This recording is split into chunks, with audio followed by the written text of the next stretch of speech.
ஆழ்வார் திருவடிகளே சரணம். எம்பெருமானார் திருவடிகளே சரணம். ஜீயர் திருவடிகளே சரணம். ஸ்ரீ தொண்டரடிப்பொடி ஆழ்வார் திருவடிகளே சரணம். சுவாமி பெரியவாச்சான் பிள்ளை திருவடிகளே शरणम. श्लोक संख्या 42। इसमें आழ்वार कहते हैं, पूर्व पासुर में कहते थे कि जन्म से नीच हो या वृत्ति से, अपने कर्म से नीच हो,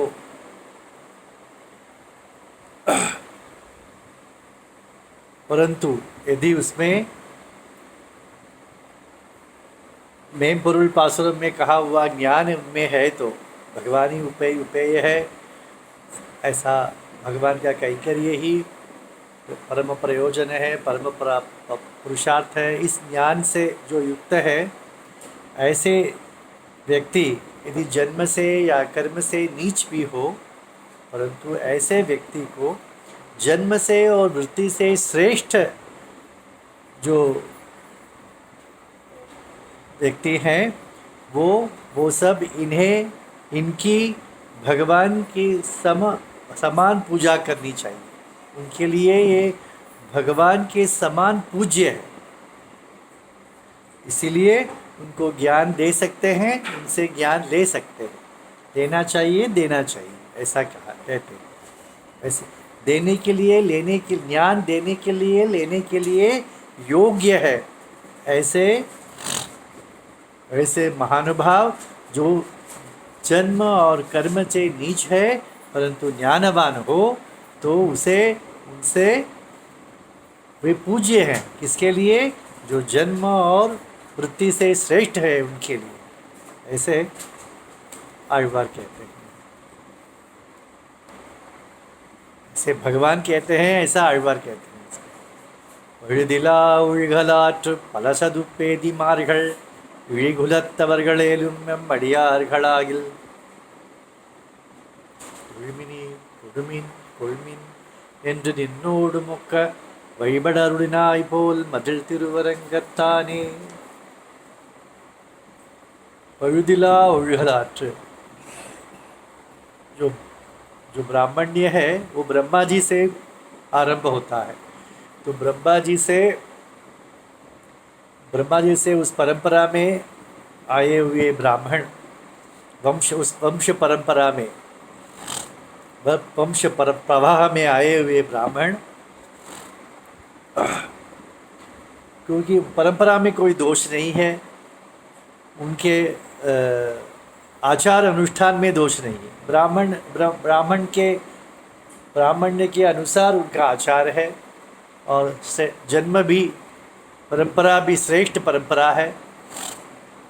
ऐसे परंपरा में जन्म लिए हुए श्रेष्ठ ब्राह्मण फलसदुपेदी मार्कड़, यदि वे चतुर्वेदी भी होंगे तो, क्योंकि अनेक लोग चतुर्वेदी हो सकते हैं इस परंपरा में। ब्रह्मा जी के ब्राह्मण परंपरा में आए हुए चतुर्वेदा ऋषयः, ऋषि सभी चारों वेदों को जानते थे। ऐसे ये ब्राह्मण भी चार वेद को जानने वाले थे।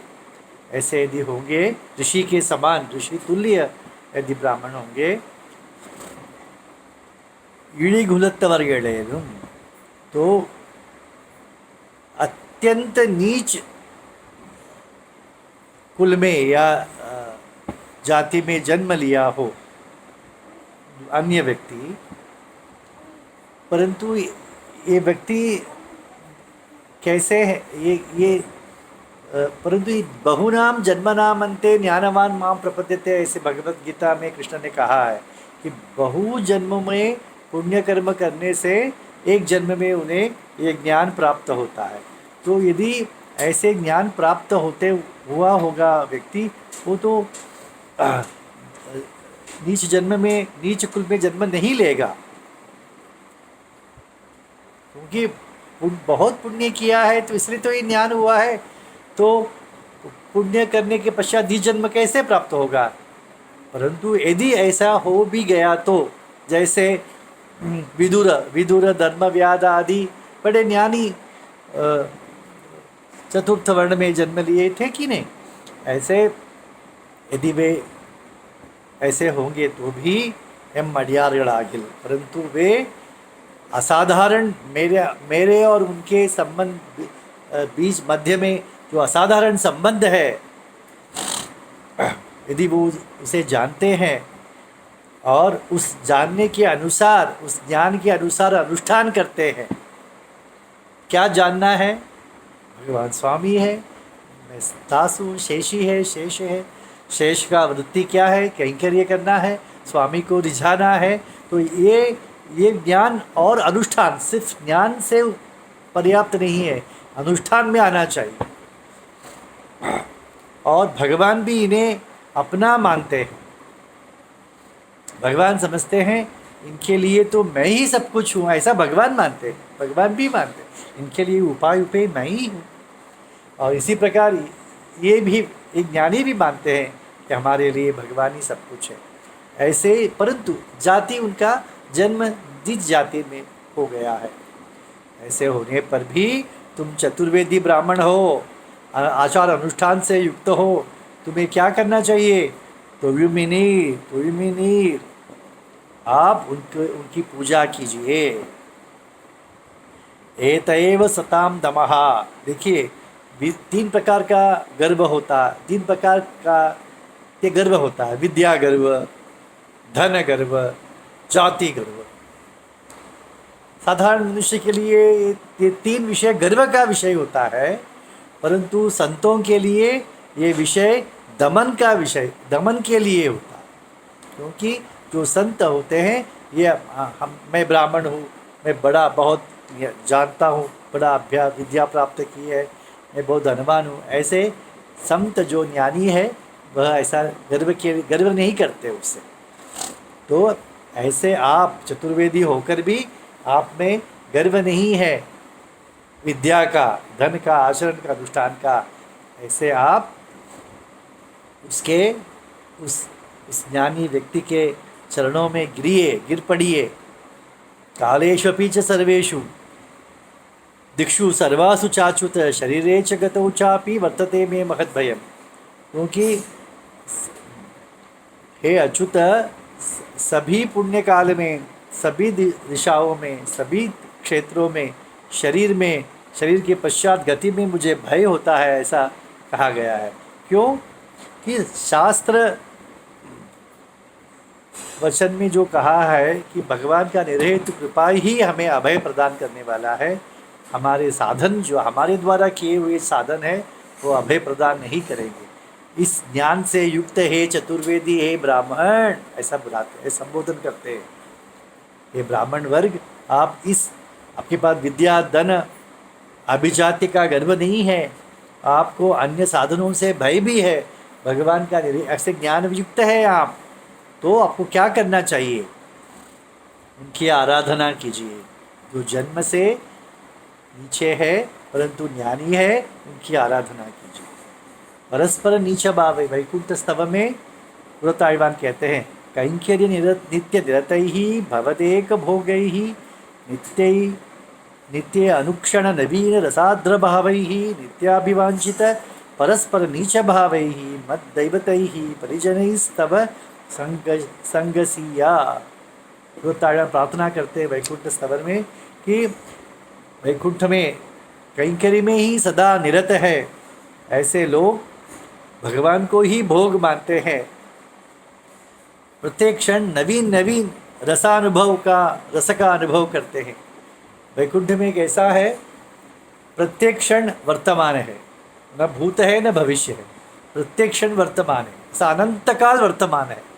तो प्रत्येक क्षण नवीन नवीन अनुभव, रसानुभव ऐसे भगवान देते हैं उनको। तो एक दूसरे को देखकर मैं आपका दास हूँ, मैं आपका दास हूँ, ऐसा कहाँ वैकुंठ में करते हैं। एक दूसरे को पूज्य है। ऐसे वैष्णवों का संग में मैं कब मिल जाऊँ, कभी मिलूँगा, ऐसे पुरतायवान कहते हैं। तो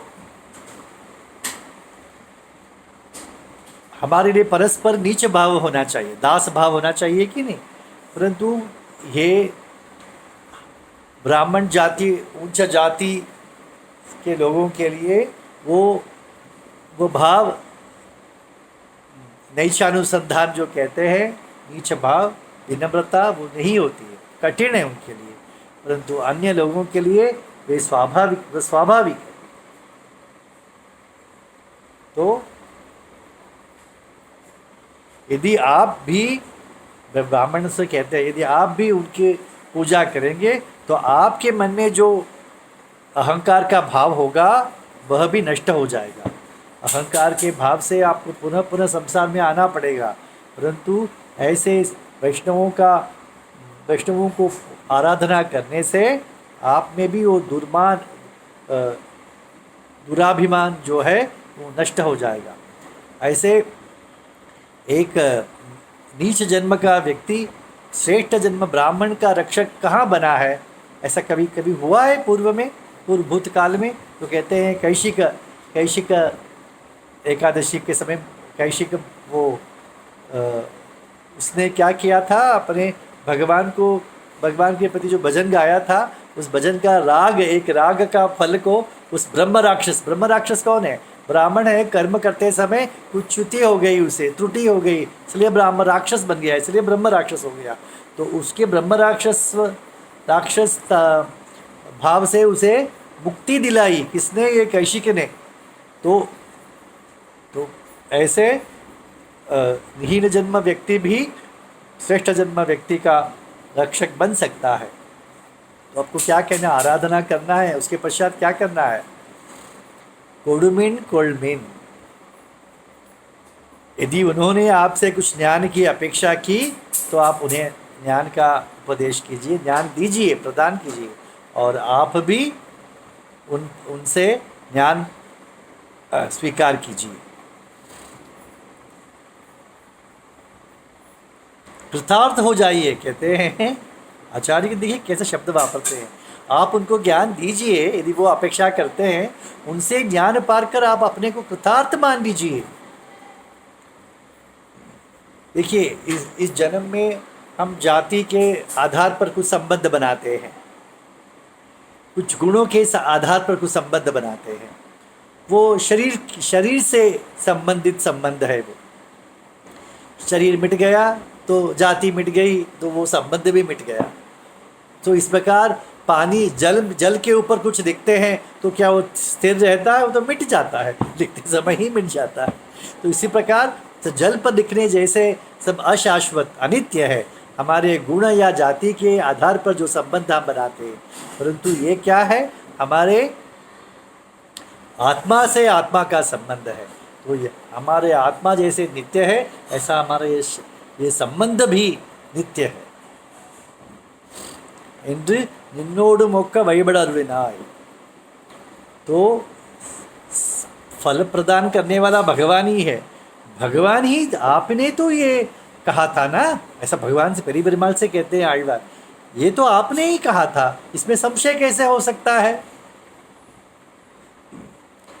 भगवान कहते हैं मैंने ही कहा था, मेरे जैसे उनकी आराधना करो, क्योंकि मेरे से बढ़कर कोई है ही नहीं ना।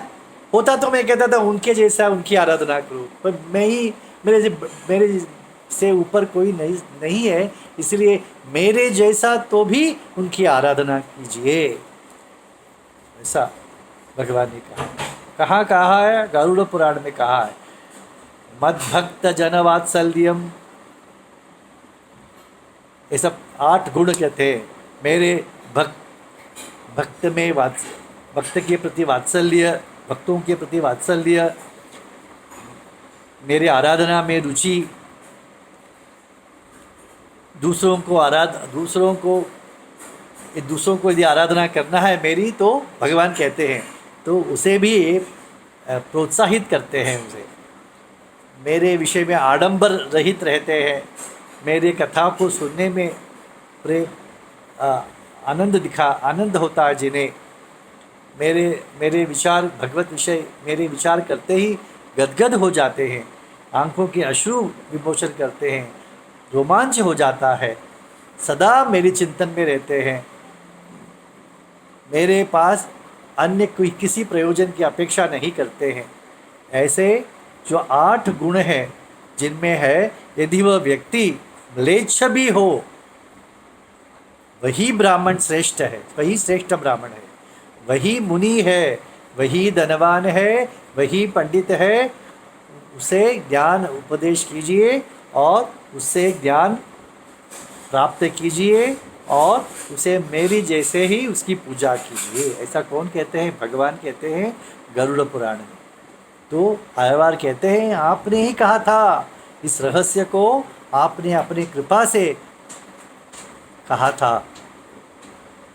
तो आयवार सहस्त्र गीति में भी आयवार लंबा आयवार कहते हैं वैकुंठ नित्य सूरी भी, यहाँ पर ऐसे कोई वैष्णव होंगे तो वैष्णव नित्य सूरी अपने पत्नियों से कहते हैं देखिए कैसे हैं, कैसे कैसे इनके ज्ञान अनुष्ठान है, ऐसे बहुत प्रेम से इनके बारे में कहते हैं। तो ये वराह भगवान के मुख से ये श्लोक आया हुआ है और इसे द्रविड़ भाषा में अनुवाद आयवार ने किया, ठीक है। और इसका अनुष्ठान किसने किया? रीबरिमाण ने किया। क्योंकि सुन रहे हैं ना अभी, यही श्लोक को वराह भगवान ने उपदेश किया था और उसको द्रविड़ भाषा में अनुवाद किया भक्तांगी रेणु आयवार ने। अब आयवार भगवान को सुनाते हैं, भगवान सुनते हैं। कैसे? जैसे अगस्त्य मुनि से भगवान ने रामायण सुना था, राम ने रामायण सुना था, वैसे रामायण कथा राम का ही है परंतु अगस्त्य मुनि से उन्होंने सुना था। उसी प्रकार भगवान से मुख से आया हुआ वराह पुराण में, वराह अवतार में आया हुआ ये वचन को पुनः भगवान आयवार के मुख से सुन रहे हैं। मदिल तिरुवरंगत्ता ने कहा, दीवारों से सुरक्षित रंगनाथ भगवान ऐसा संबोधन करते हैं। तो ये सिर्फ आपने उपदेश किया ऐसा नहीं है, आपने अनुष्ठान करके बताया है, ऐसे आयवार कहते हैं भगवान से। उपदेश करना आसान है, अनुष्ठान करना कठिन है। था ना वो लोकसांग सारंग मुनि जो वर्णाश्रम से श्रेष्ठ थे और तिरुपान आयवार वर्ण और आश्रम से नीच थे, परंतु उनको अपने लोकसारंग मुनि के कंधे पर बिठाकर ले आने के लिए आज्ञा दी थी पेरीपेरुमाल ने। तो उन्होंने अनुष्ठान पर्यंत सिर्फ कहा नहीं, अनुष्ठान पर्यंत करके दिखाया, ऐसा कहते हैं। मदिल तिरुवरंगता ने, यदि दीवार इतने ऊंचे हैं, दीवार को लांग तो हम नहीं सकते, उसी प्रकार तुम्हारे आपके इस वचन को हम कैसे लांघे? हम उल्लंघन नहीं कर सकते, आपकी इस आज्ञा का उल्लंघन हम नहीं कर सकते। जैसे दीवार को लांघ नहीं सकते, उसी प्रकार आपके इस वचन को उल्लंघन हम नहीं कर सकते। तो ज्ञान देना, ज्ञान लेना, ऐसा भी अर्थ है। दूसरा अर्थ है कि उनके पाद तीर्थ, श्रीपाद तीर्थ उनको दीजिए, उनसे श्रीपाद तीर्थ उनका लीजिए। क्योंकि पूर्व पासुरम में प्रसाद के बारे में कहा, प्रसाद उनका प्रसाद आप पाएंगे तो आप पावन हो जाएंगे, ऐसा कहा था ना। तो इस पासुरम में तीर्थ, उनके श्रीपाद तीर्थ के बारे में कहा गया, ऐसा भी व्याख्या किया गया है। उनके तीर्थ लीजिए, उनको चरण तीर्थ दीजिए, क्योंकि स्वाचार्यमिव तम दृष्ट्वा, श्री वैष्णव ऐसा श्रेष्ठ वैष्णव को हमारे आचार्य समान ही उसकी आराधना करनी चाहिए। तो आचार्य कौन है? भगवान ही तो आचार्य रूप में आते हैं, ऐसे मान्यता होने से भगवान कहते हैं मेरे जैसा ही उनकी आराधना कीजिए। अविद्यम वा सविद्यम वा, यदि वो विद्या सहित हो, अब उनके पास विद्या हो या न हो, परंतु ऐसे ज्ञानियों का आपको तीर्थ समझकर उनकी आराधना करनी चाहिए। वैकुंठ में भी करते हैं ना, यहाँ से जो जाते हैं उनके नित्य सूरी शरण प्रक्षालन करते हैं और तीर्थ लेते हैं, ऐसा कहते हैं। तो इसी प्रकार वहाँ पर नित्य सूरी करने वाले हैं, तो यहाँ पर आप लोग भी कीजिए। आपके जन्म, ज्ञान, वृत्ति और विद्या के गर्व के कारण उनकी उपेक्षा न कीजिए। क्योंकि वो जाति से हीन है, वैष्णव का जाति नहीं होता है। तो इसीलिए बहुत सुंदर हमारे लिए आचरण करने योग्य है, परंतु आचरण करना इतना आसान नहीं है, करना चाहिए। मैं सभी आपके चरणों में दंडवत करके मैं मानसिक रूप से आपका प्रसाद और आपका श्रीपाद तीर्थ ग्रहण करता हूँ। श्रीमते रामानुजाय।